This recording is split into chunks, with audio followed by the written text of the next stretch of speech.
Olá, eu sou o Danilo, esse é o Cabine Literária e a crítica de hoje é sobre um livro que ainda não saiu no Brasil. Se chama The Husband's Secret, de Liane Moriarty.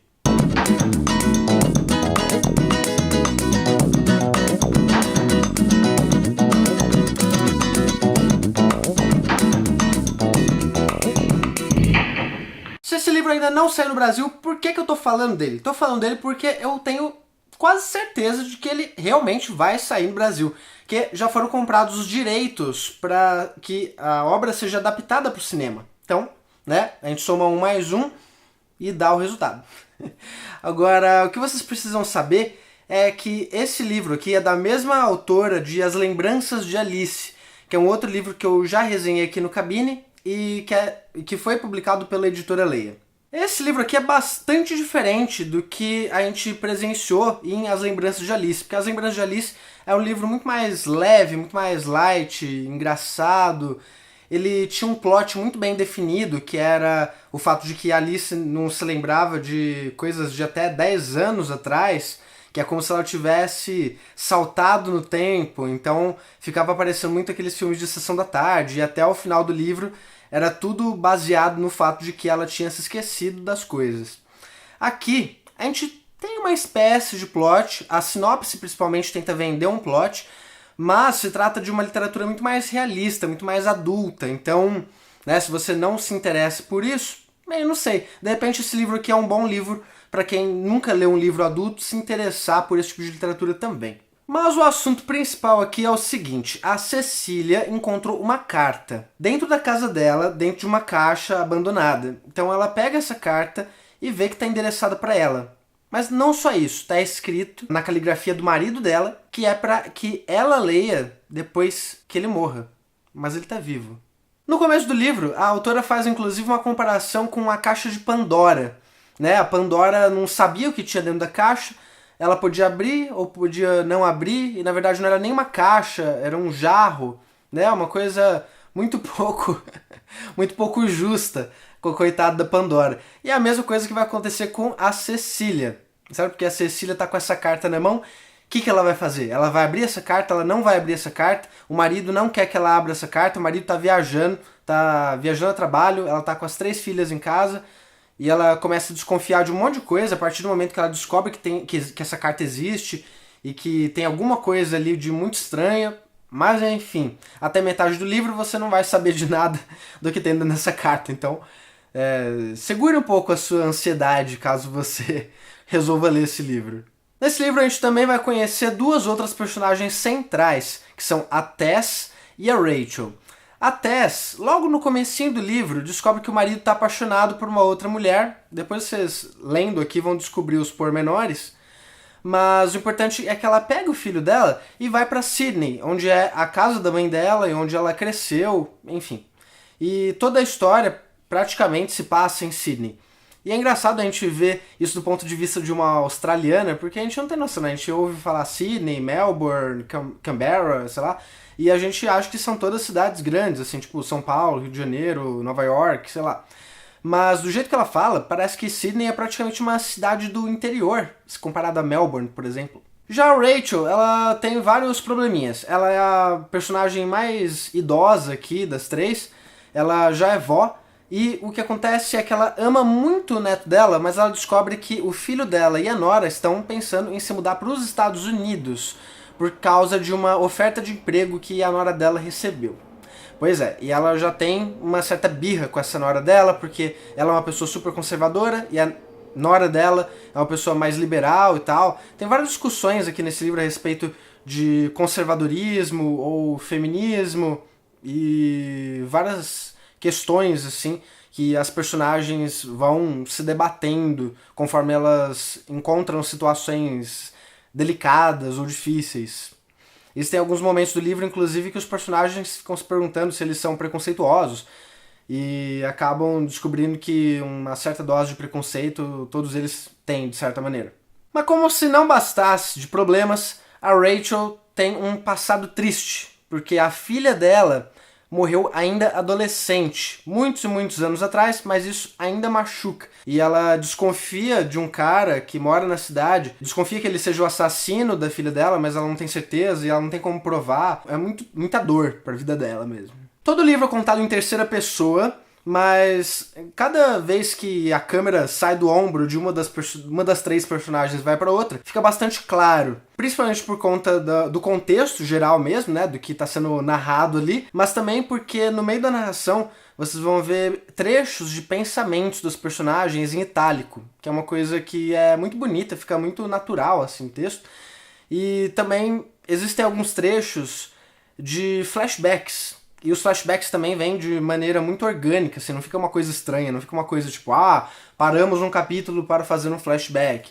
Não, sabe, é realmente como se o personagem, naquele momento, estivesse se lembrando daquela coisa. Então é bem interessante. Eu gosto muito do jeito da Liane Moriarty de escrever. Eu acho que nesse livro aqui, especificamente, faltou um pouquinho de estrutura. Não sei se é a primeira incursão da autora na literatura realista, mas eu achei que nem tudo que está aqui dentro era realmente necessário, por exemplo. A história da Tess mesmo fica muito jogada, porque a Cecília e a Rachel acabam se complementando em um momento ou outro. É importante falar que além de todas as três morarem na mesma cidade, tem o fato de que as filhas da Cecília, as três, estudam na escola chamada St. Angela's, que é um colégio católico de Sydney. Não sei se existe de verdade ou não, tá? Só estou falando que eu ouvi aqui dentro do livro. A Rachel trabalha como secretária dentro dessa escola e a Tess, na hora que ela se muda para Sydney, ela também matricula o filhinho dela nessa escola. Pois é. Mas o que acontece com a história da Tess? A Tess pega o filho dela, se muda lá para Sydney, ela tem uma certa interação com a Cecília e a Rachel, mas é uma interação muito limitada. E a maneira como o próprio plot, que é a carta, ou as próprias personagens, elas interferem muito pouco na vida da Tess. Existe uma certa interferência? Sim, principalmente no final vocês vão ver uma certa interferência. Mas é uma interferência muito limitada, uma interferência muito pequena, que faz a gente ficar pensando se realmente era necessário colocar a Tess como uma personagem central aqui dentro dessa trama. Ela parece que serve muito mais para dar perspectiva, que a gente tem personagens com problemas gravíssimos, como a Rachel, que perdeu a filha, e o neto tá indo embora para os Estados Unidos, e ela vai ficar na Austrália. E a gente tem personagens como a Tess, que o problema dela é um problema menor, de certa forma, que é o fato de que o marido dela se apaixonou por uma outra mulher numa espécie de crise de meia-idade, a gente pode imaginar até. O próprio livro, em alguns momentos, acaba colocando algumas coisas em perspectiva, sem que a gente fique reparando muito. Por exemplo, uma das filhas da Cecília é muito obcecada com história. E no começo desse livro, até o final, ela fica muito obcecada com o Muro de Berlim, desde a criação do muro até a queda dele.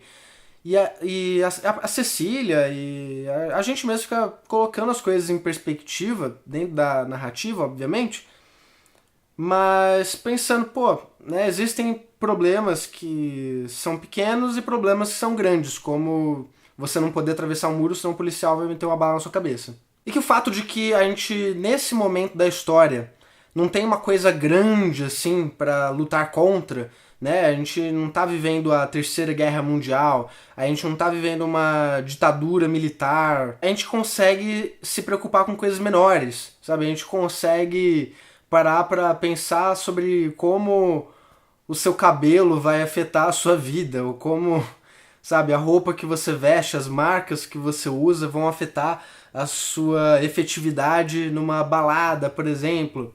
Sabe, todas essas coisas que a gente pensa no dia a dia simplesmente porque a gente não tem uma grande tragédia, uma grande causa para combater. Mas se me perguntarem sobre o que exatamente é esse livro, eu vou dizer para vocês.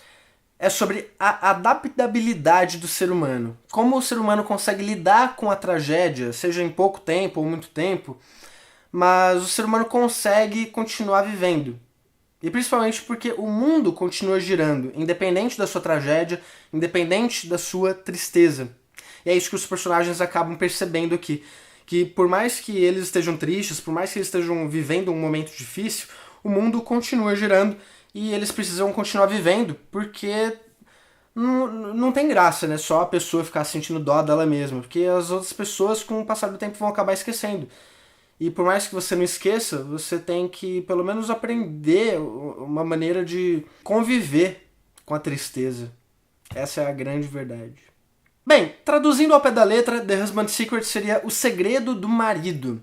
E aí a gente vai ver até o final da história que não só o marido da Cecília, mas outros maridos aí também têm segredos. A gente vai ver que as esposas também têm segredos, que as filhas também têm segredo, todo mundo tem segredo, né? Na verdade, a caixa de Pandora pode ser muito bem uma metáfora para a verdade do mundo inteiro, assim, sabe?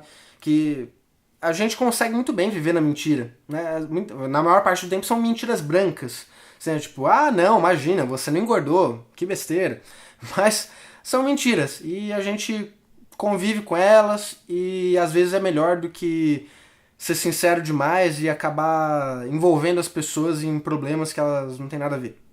Mas aí eu já tô falando demais. Leia o livro que vocês vão entender, tá? Mais uma coisa eu já vou falar pra vocês. Vai chegando perto do desfecho desse livro e a gente, principalmente se você for uma pessoa muito atenta, né, um leitor muito atento, você vai perceber que existem diversas pontas soltas, né? Coisinhas que os personagens falam, nada muito grave, assim, né? Os problemas principais, né, as tramas principais aqui, elas são resolvidas até o final do livro. Mas existem pequenas coisinhas, coisas que os personagens falaram lá no começo do livro e que você pensou que teriam alguma importância no decorrer dele, mas nunca mais a autora mencionou de novo. Muita coisa foi deixada pra lá, né? Acabou o livro e nada daquilo foi comentado. Aí você descobre um epílogo, logo depois do último capítulo. Nesse epílogo, a autora vai falar sobre diversas dessas pontas soltas que a gente foi anotando no decorrer da leitura, mas nem todas, né? Teve coisa que eu anotei e que nem no epílogo, né? Nem no epílogo ela acabou falando. Então me fez pensar novamente que existem coisas aqui dentro que realmente são desnecessárias para a narrativa, que são desnecessárias para constarem dentro do livro. Ela poderia ter, né, cortado essas coisas que não acabaram demonstrando não ter nenhuma importância para a narrativa e deixado a gente muito melhor com isso. Lá no começo eu falei que esse livro talvez fosse melhor para quem estivesse interessado em começar a ler uma literatura mais adulta, porque em alguns momentos ele chega a ser didático. Então, assim, eu que já estou acostumado a ler outros livros adultos, me peguei em alguns momentos meio, por que ela está explicando isso?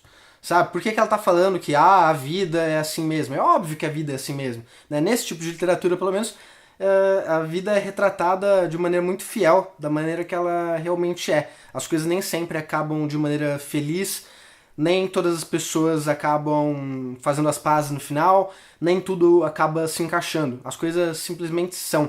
Os personagens surpreendem a gente e muitas vezes a narrativa acaba fugindo do plot principal, porque as nossas vidas não são baseadas em um plot principal, né? Os plots podem até ser uma motivação pra gente fazer uma coisa, né? Pô, a queda das Torres Gêmeas aconteceu.